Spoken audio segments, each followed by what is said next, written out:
Captain Jack Rayner was ready for the usual first contact mission, meeting strange alien species, exchanging pleasantries, and hopefully securing a trade deal. He had been through it all before.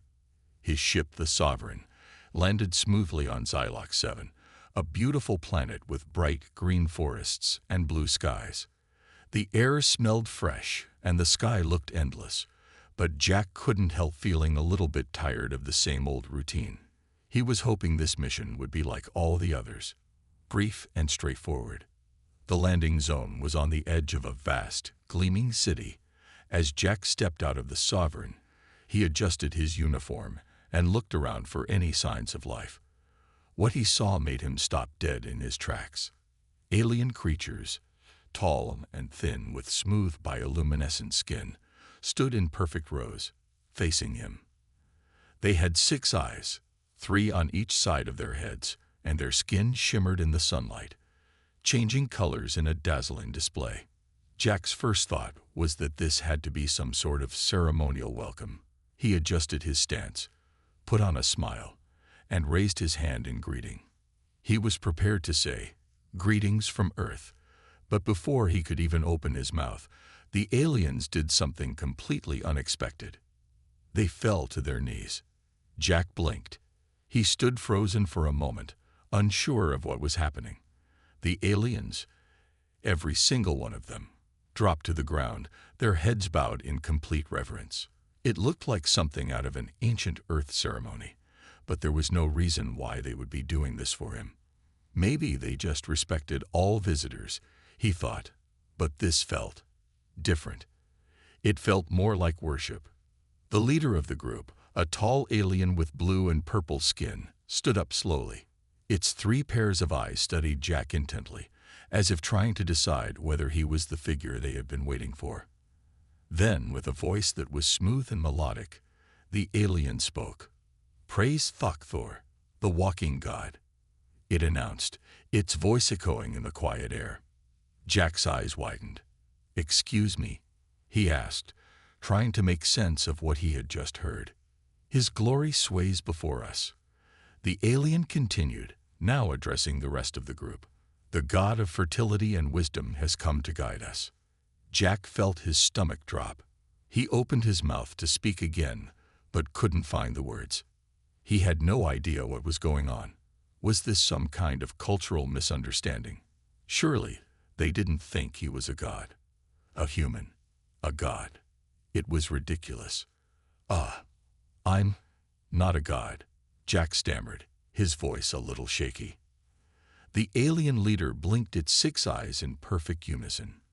"You are Thok-Thor, the great being foretold to come," it said with unwavering confidence. "The relics said you would arrive, marked by the divine symbol." Jack frowned. "The relics?" he repeated. This was starting to sound more and more like a mix-up of some kind. Just then, another group of aliens approached, holding what looked like a large stone sculpture on a pedestal. As they drew closer, Jack could see that the statue was, well, it looked familiar. It was a crude representation of what Jack could only describe as a human male's private anatomy. The Xyloxians all gasped in awe as the statue was placed in front of him. It wasn't exactly an accurate depiction of a human, but the shape was unmistakable. Jack felt his face turn red. His mind raced. "Wait a second," he said, his voice trailing off. The alien leader was still speaking. "The relic, the symbol of Thok-Thor, foretells the one who would lead us into prosperity. It looks just like you." Jack blinked a few times. "Are you telling me that this thing," he gestured awkwardly to the statue, "is a relic of some kind? And you think I'm some sort of god because of this?" The Xyloxians nodded eagerly, their eyes filled with a kind of reverent excitement. "Yes, you are Thok-Thor," they chorused in unison. "Come to lead us, to bless us." Jack felt like he was in a fever dream. How could this be happening? He had heard of strange alien religions before, but this was something else. They truly believed he was some kind of god. But why? What had led them to this bizarre conclusion? He couldn't help but wonder if there had been some sort of cosmic accident, or maybe a misinterpretation in their ancient texts. He certainly didn't look like a god, at least not in the way anyone on Earth would imagine one. At that moment, he realized the Xyloxians weren't going to listen to reason. They had already made up their minds. He couldn't just tell them, "Hey, I'm just a human astronaut. I'm not some divine being." They'd never believe him. But how could he avoid offending them? His mind raced for a solution. Okay, he said slowly, trying to think of a way out of this. "So, you're saying I'm the god Thor?" The Xyloxians nodded enthusiastically. "Yes, you have come to us in your divine form." Jack sighed. There didn't seem to be a quick way out of this, so he decided to roll with it. For now. "Well, in that case," he began, trying to sound as calm and dignified as possible, "I bless you all with peace and prosperity." The aliens cheered loudly, clapping their hands and chanting in what Jack assumed was their version of a prayer. The whole scene was so absurd that Jack could barely suppress a laugh. He wasn't a god, but at this point, he figured he might as well try to make the most of the situation. "Praise Thor," they shouted again, their voices rising in a chorus of adoration. Jack waved his hands awkwardly, unsure of how to respond. He had no idea what was coming next, but he had a feeling things were about to get a lot more complicated. Just then, the alien leader pointed to him and said, "Come, follow us, Thor. We shall prepare a feast in your honor." Jack's stomach sank. A feast. That sounded like the kind of thing that could go on for hours or days. He quickly realized he had just entered a situation far deeper than he had anticipated. How was he going to get out of this without insulting an entire species? As he was led into the heart of the city, Jack couldn't help but think about the absurdity of it all. What was he supposed to do now? Would the Xyloxians ever believe he wasn't a god? And more importantly, could he survive this bizarre divine role long enough to figure out a way to fix everything? He glanced back at the stone statue and then at the grinning Xyloxians. It was clear to him now, this wasn't just a misunderstanding. He had been cast in a role he hadn't asked for, and it looked like he was stuck with it for the time being. But Jack had been in tough situations before. He'd figure something out. After all, how hard could it be to convince a bunch of aliens that you're not a god, right? Captain Jack Rayner never imagined that a simple first contact mission would turn into something so complicated. When he had first landed on Xylox 7, he had no idea he would be worshipped as a god. He still wasn't sure how this had happened, but it didn't seem like he had much choice in the matter. The Xyloxians, those six-eyed bioluminescent beings, believed he was Thor, their divine god of fertility and wisdom. And now that the word had spread across the planet, the entire population was treating him like royalty. It wasn't long before the full weight of his divine status began to hit Jack. The first hint that things were changing came when the Xyloxian high priest, Zilvora, led him to a grand palace in the city center. The palace was not what Jack had expected. Instead of stone or metal walls, the building was made of giant, glowing trees and smooth, crystal-like structures. Everything shimmered with a soft, warm light, and the air smelled like a mix of fresh flowers and something sweet, almost like honey. Zilvora, still beaming with pride, led Jack into a large, open chamber with tall windows that looked out over the city. The walls were covered with strange symbols, some glowing and others flickering like fireflies. At the center of the room was a huge round table made of solid crystal. The Xyloxian priest gestured for Jack to sit at the head of the table, and, without thinking, Jack lowered himself onto the seat. The moment he did, a wave of Xyloxians filled the room. They weren't just any ordinary Xyloxians. They were the city's leaders, scholars, and spiritual guides. They had come to meet the god they believed had descended from the stars. "Welcome, Thor," Zilvora said with deep reverence. "The people have gathered in your honor." Jack smiled awkwardly, not knowing how to respond. He had been trained in diplomacy, but he never thought he'd need to use those skills to convince people he wasn't a god. He had hoped to keep his visits short, make some kind of peace agreement, and leave with a good impression. But it seemed that was no longer an option. I appreciate the warm welcome," Jack said, clearing his throat. "But I think there's been some misunderstanding. I'm just a human astronaut. I'm not a god. I'm really not." A hush fell over the room. All the Xyloxians exchanged glances, their 6 eyes wide with shock. Zilvora's face remained unchanged, but Jack could see that the priest was trying to process his words. "You are Thor," Zilvora said slowly, as though weighing every word carefully. "The prophecy is clear. The god of fertility and wisdom who would lead us to a new era has come, and it is you." Jack rubbed his temples. This was going to be more difficult than he thought. "I'm really not. I'm from Earth. My name is Jack. I'm just here to make contact, exchange knowledge, and get back to my ship." His voice was getting a little more frantic now, but the more he tried to explain, the more confused they seemed to get. "We understand," Zilvora said, "but the signs have all been fulfilled. Your arrival, your form, everything matches the prophecy of Thor.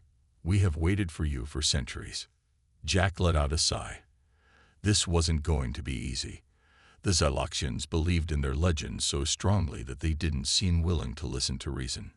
He looked around at the eager faces, the expressions of awe and worship, and he felt a sudden weight on his shoulders. They were looking at him, waiting for him to do something. Anything.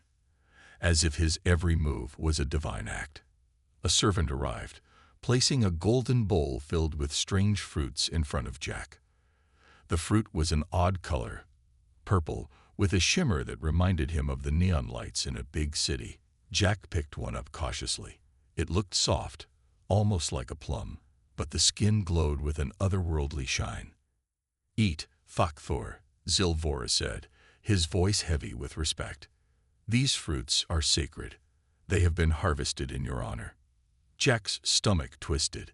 He had been in situations where he had to eat strange food before, but this felt different. He didn't want to offend them, but he had no idea what was in this fruit. What if it was some kind of sacred drug, or worse, something that would make him seem even more divine than he already appeared to be? Still, he couldn't turn it down. He had to play along for now. After all, they were the ones in charge, and he didn't want to risk anchoring an entire planet by refusing their offerings. Taking a deep breath, Jack bit into the fruit. The taste was surprising, sweet, but with a strange, almost citrusy aftertaste.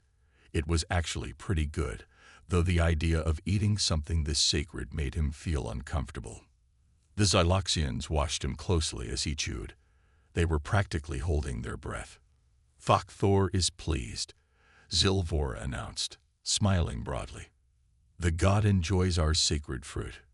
A good omen, indeed." Jack nodded slowly, trying to hide his discomfort.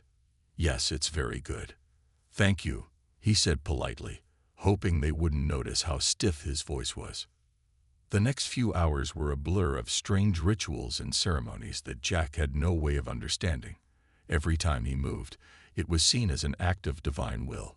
When he stretched his arm, the Xyloxians saw it as a blessing for prosperity. When he adjusted his uniform, they took it as a symbol of preparation for a new age. Jack was expected to participate in everything, whether it was giving blessings to the crops or holding up his hands while the people danced around him, chanting praises. Each ceremony felt more exhausting than the last, and Jack began to feel the full weight of his supposed godhood. By the end of the day, he was utterly drained. He had spent hours being paraded around the palace, sitting in the center of a crowd of worshippers who hung on every word he said, whether or not he said anything profound at all. Everything he did was seen as a miracle. When he yawned, they whispered, "Thor shows us the way of rest and renewal." When he scratched his cheek, they murmured, "Even the god feels the weight of the world." It was overwhelming. Jack had been an astronaut for years, trained to handle all sorts of alien encounters, but this This was a whole different level. He had never felt so out of control. Every movement, every glance, every gesture was being analyzed and interpreted. As night fell, Jack was led to a massive chamber where he was given a bed that seemed to glow softly, as though it too were a divine object. The Xyloxians insisted that he rest, but Jack found it difficult to sleep. How could he, when he knew that the moment he woke up, they would expect him to be the god they had been waiting for? Lying in bed, staring at the glowing ceiling, Jack couldn't help but feel trapped. There was no easy way out of this.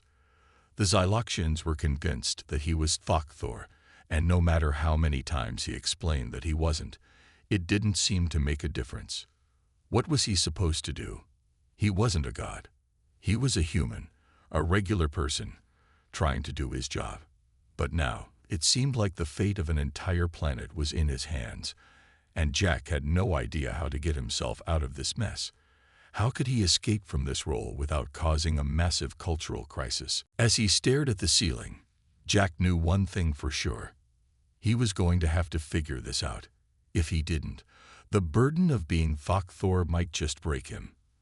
After what seemed like endless days of ceremonies, prayers, and awkward blessings, Captain Jack Rayner was beginning to feel the heavy burden of his so-called godhood. It was like being stuck in a never-ending parade, where every movement and every word was met with cheers and adoration from the Xyloxians. They had embraced him fully as their god, Thor, and expected him to be everything to them, the bringer of prosperity, the giver of wisdom, and the savior of their people. Jack had tried every trick in the book to gently remind them that he was just a human astronaut, a regular guy from Earth. But the Xyloxians didn't seem to understand. They saw him as a walking deity, and no matter how many times he told them he wasn't, they just nodded and continued treating him as the god they had waited for. But just when Jack thought he couldn't possibly take any more of this, things took a dramatic turn. He was sitting in the grand hall, surrounded by his followers, trying to relax for a moment when a loud noise broke the peaceful atmosphere. The doors to the hall burst open, and a group of Xyloxians stormed in. They were dressed in dark robes, their eyes flashing with anger. Their leader, a tall Xyloxian, with striking red and black skin, stepped forward. He raised his hand, and the room fell silent. "Enough of this madness," the leader shouted in a deep, powerful voice. "Thor is not the god of this world. He is an imposter." Jack's heart skipped a beat. An imposter. He had no idea what was going on, but the word sent a chill down his spine. The room was filled with a tense silence, and all the Xyloxians around him looked nervous. Who were these new arrivals, and why did they think he was an imposter? The priest Zilvora, who had been his main guide and supporter, stepped forward, looking both shocked and angry. "How dare you accuse Thor of being an imposter?" he said, his voice shaking with fury. "He is the one who has come to us, just as the prophecy foretold. He is Thor, the god of fertility and wisdom." The red and black-skinned leader sneered. "Prophecy," he scoffed. "The prophecy is a lie. It has been twisted by the elders to control the people. We, the true followers of Killanera, know the real truth. The god we seek is not Thor. It is Killanera, the goddess of balance and nature. And the one who truly fulfills the prophecy is not this human." He pointed directly at Jack. "But one of us." The shock in the room was palpable. The Xyloxians around Jack looked at each other in confusion, some shaking their heads in disbelief. Who were these people? And what did they mean by Killanera? Jack didn't know what to say. It was clear that these new arrivals were a faction that disagreed with his so-called divinity, but he couldn't figure out why they were so upset. They must have believed in a different god or goddess. He had heard that religion often led to divisions among people, but he had never imagined that being mistaken for a god would lead to religious infighting on an alien world. The leader of the rival sect continued, "We are the true followers of Killanera. She is the goddess who will guide us to greatness, not this false Thor. Your presence here is a mockery of everything we stand for. Zilvora stepped in front of Jack, his face filled with determination. You are mistaken, Zilvora said. Thor is the true god, and no one will challenge that. Leave now or face the consequences. But the leader of the rival sect, the self-proclaimed follower of Kilnera, wasn't backing down. You do not understand, Zilvora, he said, his voice filled with cold fury. This world is on the brink of chaos. We have waited too long for the true God to come, and we will stop at nothing to ensure that Kilnera's chosen one rises to power. With that, the tension in the room reached a boiling point. The rival sect members stepped forward, their eyes blazing with anger. The Xyloxian followers of Thor stood their ground, but there was no mistaking the fear in their eyes. Jack realized that this wasn't just a simple disagreement, it was a full-blown religious conflict. And in this situation, there was no telling who would win. The rival sect leader turned to Jack. You don't belong here, he said coldly. You have been deceived. You are not a god. You are just a human, and you will never be able to fulfill a prophecy. Jack was about to speak up, to try and reason with them, when something unexpected happened. Zilvora stepped forward, his voice calm but firm. Perhaps, Zilvora said, we should put the matter to a test. A contest of strength, wisdom, and spirit. If Thor truly is the god of this world, he will prove his power. And if Kilnera is the true god, then her chosen will triumph. Jack stared at Zilvora, bewildered. Wait. What are you talking about? I'm not. Zilvora silenced him with a gesture. There is no time for further discussion, he said. The challenge must be made. It is the way of our people. Only through trials can the true God be revealed. Jack's mind raced. A challenge. He had no idea what that meant, but it sounded like the last thing he wanted to get involved in. However, there didn't seem to be much of a choice. The Xyloxians were already looking at him expectantly, waiting for him to accept the challenge. Jack realized that if he refused, it might make him look weak, and that could jeopardize any chance of leaving this planet with his dignity intact. All right, Jack said, sighing. Fine. I'll play along. What kind of challenge are we talking about here? The rival sect leader grinned. A series of trials, he said. First, we will test your strength. Then, your wisdom. Finally, we will test your spirit. Only one can emerge victorious. Jack's stomach dropped. Strength, wisdom, spirit. This didn't sound like something he could easily fake. But he had no choice now. It was either accept the challenge or risk everything. The Xyloxians had already built their entire society around the idea that he was their god.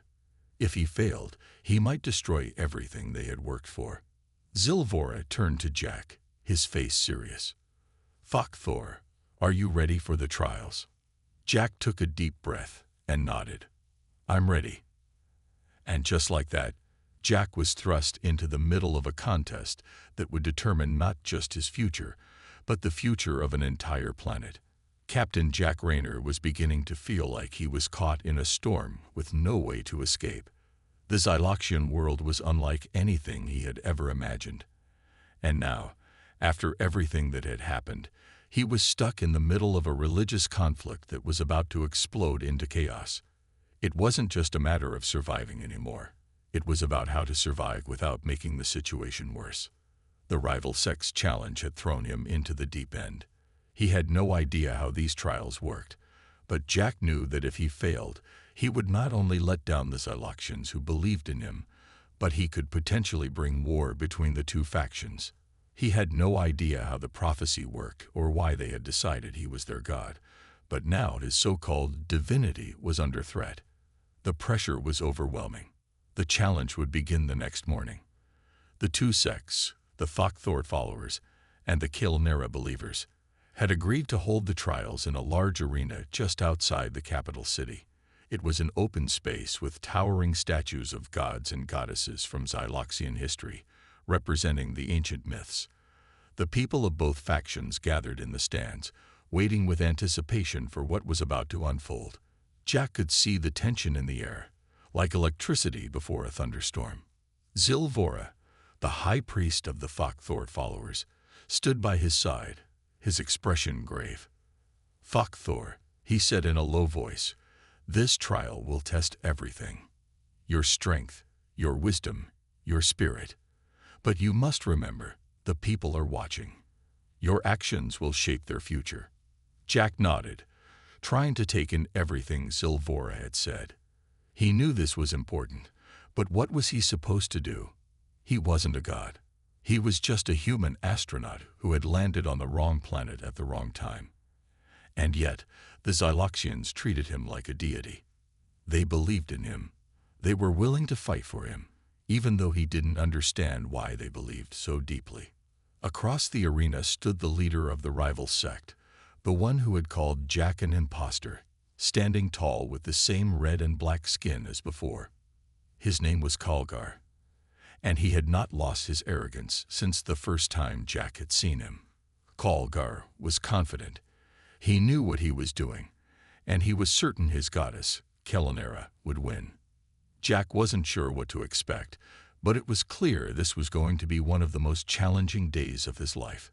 He had no choice but to play along, at least for now. He couldn't afford to anger the Xyloxians. He had to figure out a way to win. Zilvora stepped forward and raised his hand, signaling for silence. "The trials will begin," he announced, his voice booming over the arena. "Thor will face the challenges of strength, wisdom, and spirit.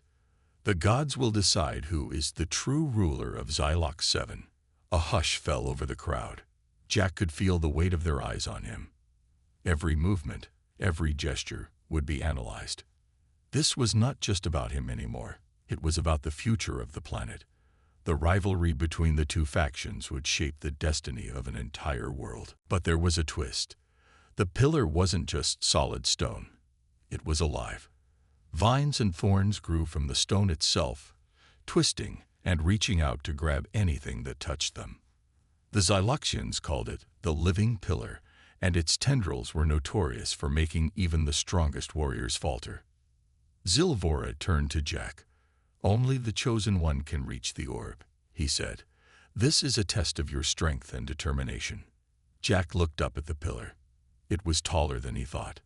His heart pounded in his chest. He had climbed mountains on Earth, but this was different. He could feel the weight of the crowd's eyes on him, the pressure to succeed mounting with every passing second. With a deep breath, Jack stepped forward.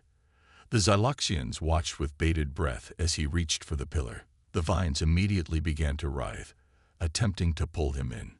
Jack gritted his teeth and grabbed hold of the stone. The tendrils twisted around his arms, trying to pull him down, but he held firm. His muscles burned as he fought to climb higher, his fingers slipping on the smooth stone surface. It felt like an eternity, but slowly, inch by inch, Jack made his way up the pillar. The vines thrashed around him, but he wasn't about to give up. Finally, with one final push, he reached the golden orb. The crowd erupted in applause, cheering as Jack grabbed hold of the orb and raised it high. He had done it. He had passed the first trial. The tension in the air eased slightly, but Jack knew the hardest challenges were still ahead. As he climbed down the pillar, he could feel the eyes of Kalgar on him. The leader of the rival sect didn't look pleased, but Jack didn't care. He had made it through the first trial. That was all that mattered for now. The second trial was one of wisdom. Zilvora led Jack to a large stone platform surrounded by glowing symbols. The symbols flickered with an eerie light, their meanings lost on Jack. He had no idea what they were, but Zilvora seemed certain that Jack could figure them out. "You must solve the riddle," Zilvora said. "The wisdom of Thor is needed to unlock the truth." Jack felt a surge of anxiety. He was no scholar. He had spent most of his life flying spacecraft and exploring the stars, not solving complex puzzles. But there was no turning back now. The Xyloxians had faith in him, and he couldn't afford to let them down. The symbols on the stone platform began to glow brighter, and a riddle appeared in the air, written in the ancient Xyloxian language. Jack squinted at the words, trying to make sense of them. In the silence of the moon, there is a song. In the heart of the storm, there is peace. What is the answer to the riddle of the gods? Jack thought for a moment, his mind racing. The answer was simple, wasn't it? He had heard this kind of riddle before, back on Earth. It was about balance, yin and yang, light and darkness. The answer is harmony, Jack said aloud. The moment the word left his lips, the symbols on the platform flashed brightly, and the riddle dissolved into nothingness. Jack let out a breath he didn't realize he had been holding. The crowd erupted into applause once again. The final trial, the trial of spirit, was the most difficult. Jack was led into a dark chamber, the air thick with tension. The floor beneath him began to tremble, and he could feel a strange energy building in the room. "You must face your greatest fear," Zilvora said. "Only then will you prove that your spirit is truly divine." Jack's heart began to race. His greatest fear. He wasn't sure what it was. Was it failure? Was it being trapped in this world forever? Or was it something deeper? He had no time to think before the room around him began to shift. Suddenly, Jack found himself standing alone on a vast, empty plain. The sky above him was a swirling mess of black and purple, and in the distance he saw a figure. It was tall, towering over him like a shadow, and it moved toward him with an unnatural speed. Jack's breath caught in his throat. The figure looked like a giant version of himself, his own face twisted into a horrible mockery, its eyes cold and lifeless. It was everything he feared, the version of himself that he never wanted to become, the version that would fail. As the figure drew closer, Jack felt the fear rising in his chest. But then he remembered something. He wasn't alone. He had the Xyloxians by his side. And no matter what, he couldn't give up. With a determined breath, Jack faced the shadow. "You're not me," he said firmly. "You're just a fear, and I won't let you control me." The shadow recoiled, and with one final surge of energy, it dissolved into the air, leaving Jack standing alone on the plain. The room around him returned to normal, and Jack's heart slowly began to calm. Zilvora appeared before him, smiling. "You have passed the trials, Thor." Jack exhaled, his entire body exhausted but relieved. He had done it. He had survived. But as he looked around, he realized that the real test was only just beginning. Jack stood on the edge of the Xyloxian city, his body battered and exhausted from the trials. The crowds had cheered as he passed each challenge. They had watched him climb the living pillar, solve the riddle of the gods, and conquer the shadow of his own fear. It had been a whirlwind of strange rituals and expectations, and for a brief moment, Jack had felt like he was in control of his fate. But now, standing at the edge of the city, he realized something that had been weighing on him since the moment he'd landed on Xylox 7. He didn't belong here. The Xyloxians had accepted him as their god, Thor, and despite his protests, he had been caught in a web of their beliefs. He had tried to play along, hoping that somehow he could figure out a way to make it out of this situation without causing chaos. But the more he had seen, the more he realized that he couldn't live the lie anymore. He had to leave. "Zilvora," Jack said quietly, turning to the priest who had been his guide through the madness. The high priest had been supportive, believing that Jack truly was Thor, but Jack couldn't help feeling like he was leading Zilvora and all the Xyloxians down a dangerous path. "I can't stay here anymore." Zilvora's face softened, though he didn't seem surprised by Jack's words. "I know Thor," he said gently. "I've seen the burden you carry. You are not like us, and we have asked so much of you." Jack sighed in relief. For a moment, he had been worried that Zilvora would try to convince him to stay, to continue the charade for the sake of the people. But the priest seemed to understand. He understood that Jack was not a god. He was just a human who had been caught in an impossible situation. "But where will you go?" Zilvora asked, his voice filled with concern. "The people? They will not understand." "I don't know," Jack replied honestly. "But I can't keep pretending. I've been telling them I'm Thor, but I'm not. I'm just a man from Earth. I've never asked for this, and I can't live with it anymore." Zilvora looked down, deep in thought. "It is not easy to leave a people who have placed their trust in you," he said quietly. "But I understand. You must do what you believe is right. The truth cannot be ignored forever." Jack nodded. There was so much more he wanted to say, but the words didn't come. He had grown close to the Xyloxians in his time on their planet, and despite the fact that he wasn't really Thor, he had come to care for them. He had seen their hopes, their dreams, and their struggles. But the weight of their expectations had become too much.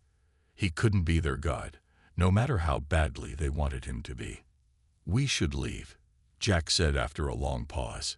"It's time to go." Zilvora didn't hesitate. He nodded solemnly and gestured for Jack to follow him. The priest led him through the hidden pathways of the city, out of sight from the main crowds. They passed quiet homes and busy markets, all filled with the life of a thriving civilization that had placed its faith in a stranger from another world. As they moved through the streets, Jack couldn't shake the feeling that he was leaving something behind. He wasn't sure if it was his responsibility to the Xyloxians or the weight of their adoration, but he couldn't ignore the pull in his chest. The longer he stayed on this planet, the more he realized that he didn't belong here. He was an astronaut, a man from Earth, and his mission was never meant to include playing the part of a god. They reached the outskirts of the city, where Jack's shuttle was hidden, covered in a camouflage net to protect it from prying eyes. The shuttle was his only escape, his only ticket back to Earth. It seemed so small compared to the grandeur of the Xyloxian city, but to Jack, it was everything. "Will you come with me?" Jack asked, turning to Zilvora. The question felt strange, and for a moment, Jack wasn't sure if it was something he should ask. But Zilvora had been by his side from the beginning, helping him navigate the complex world of Xyloxian beliefs, and in many ways, he had become a friend. Zilvora smiled softly.